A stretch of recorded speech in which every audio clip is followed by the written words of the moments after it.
Can everybody see? I got some boots here. Whew, this has been great. Like, what a beautiful space. I just feel so blessed to be here. So tonight I'm going to invite you on a journey of my first public speaking experience when I was shaken in my boots. I was in grade 7, and in class, the teacher said, okay, in 3 days, you are going to present a speech in front of your class.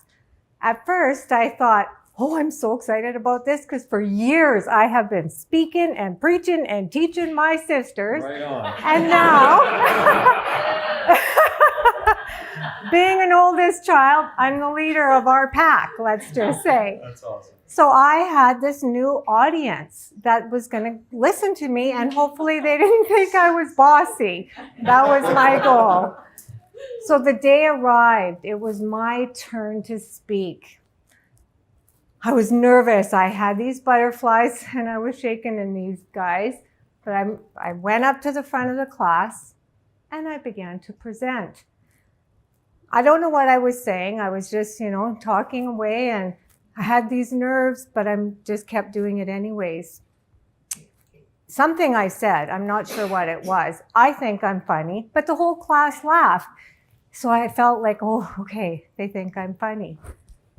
And then out of the blue, to my surprise, my teacher looked at me and he stood up and said, Nita, sit down and quit acting like a slut.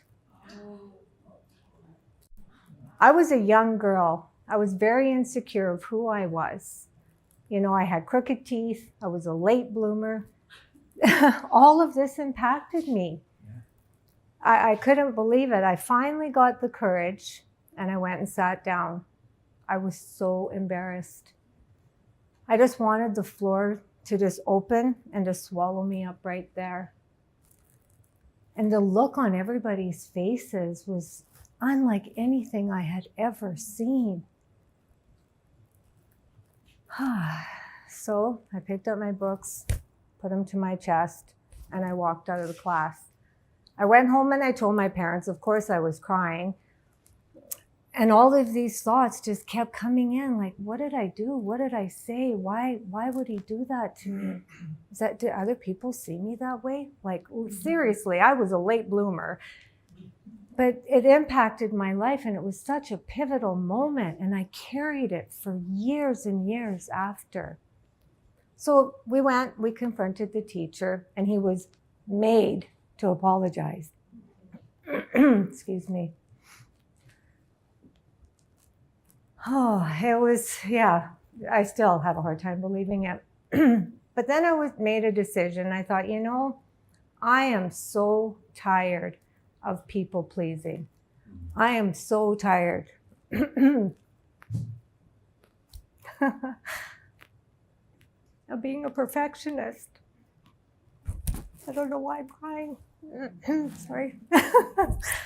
So I was having a conversation with my daughter, and I told her, I'm going to make a different decision in my life because I'm tired of this. And she said, Mom, I don't know why you let the opinions of others affect you so much. Can't you see how beautiful, kind, and special you are? Whew. And then my wise son said to me one day, Mom, you need to be okay so that I can be okay. So, okay.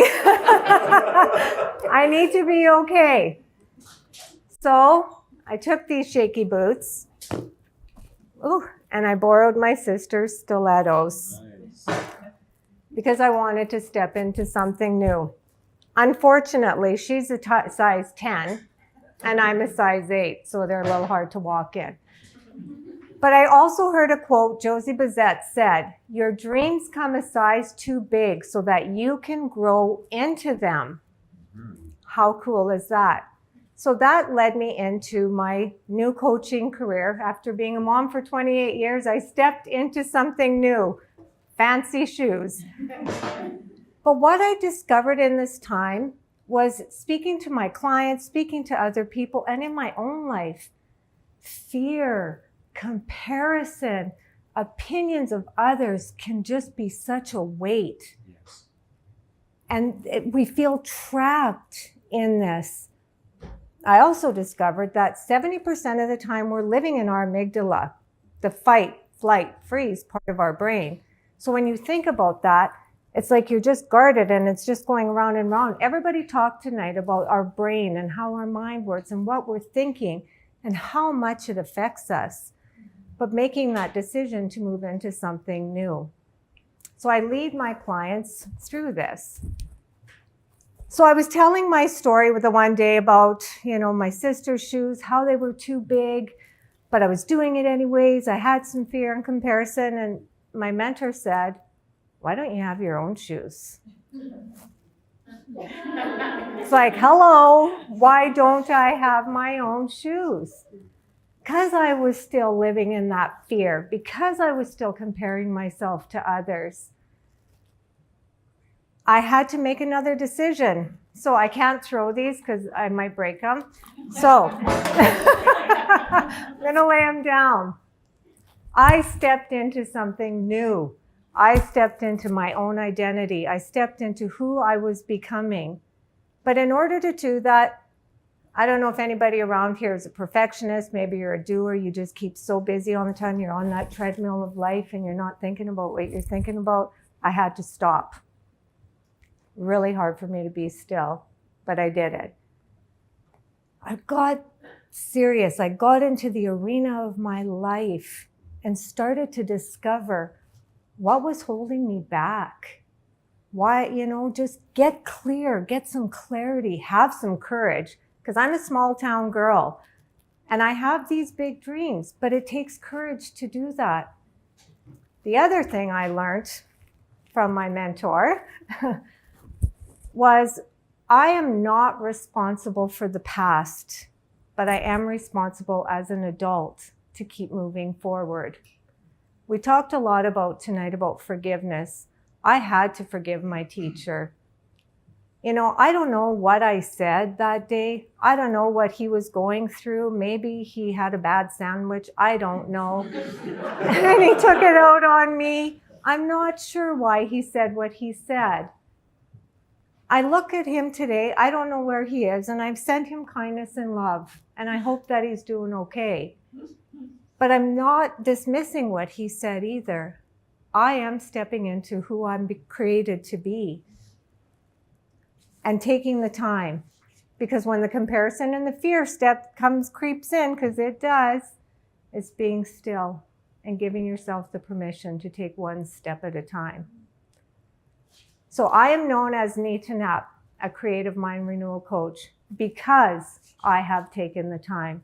I walk my clients through this journey of learning how to be the gatekeepers of their own minds. I ignite and walk alongside you as you shine your light. So today, I'm inviting you, because knowledge is such a wonderful thing. Anybody agree knowledge is great? Awareness is number one and key. But until we start taking action, it's just a thought. So if you're willing and able, I would love to invite you to stand with me. If not, you could stay seated. Anybody ready to step into their uniqueness? Yes. Yeah? Awesome. So I would love for you to just take a big breath in with me right now. Bring it all into your heart. And exhale. Shake off the fear, the doubt, the worry, and those opinions of others, and say goodbye. Take one tiny step forward. And I invite you to declare that you will step each day in your shoes, in your uniqueness, and create your future one gold step at a time. Thank you, Connie.